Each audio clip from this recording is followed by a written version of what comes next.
Halo semua, perkenalkan nama saya Sally Agustin, NPM 2122 0118. Saya dari kelas A, Prodi 1 Keperawatan, Universitas Jenderal Ahmad Yani Yogyakarta. Di sini saya akan melakukan praktikum menggambar sel prokaryotik dan menjelaskan fungsi serta bagiannya. Sebelum memulai praktikum, saya akan membacakan panduan praktikumnya. Yang pertama, mahasiswa menyiapkan buku gambar dan alat tulis.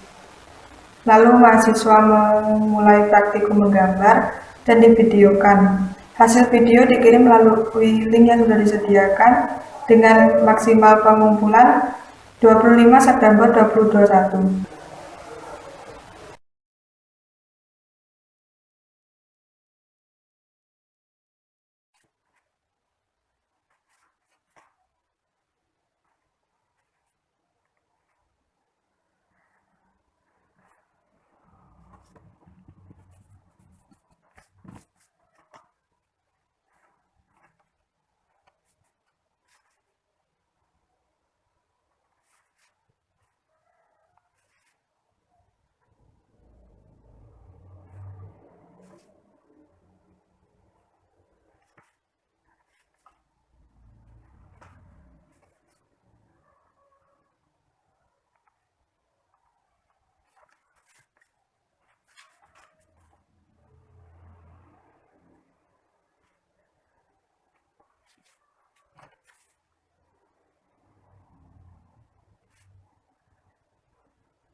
Jadi yang pertama yaitu kapsul atau kapsula, memiliki fungsi sebagai pelindung sel, mencegah sel kekeringan dan melekatkan diri pada bakteri lain atau pada organisme lain.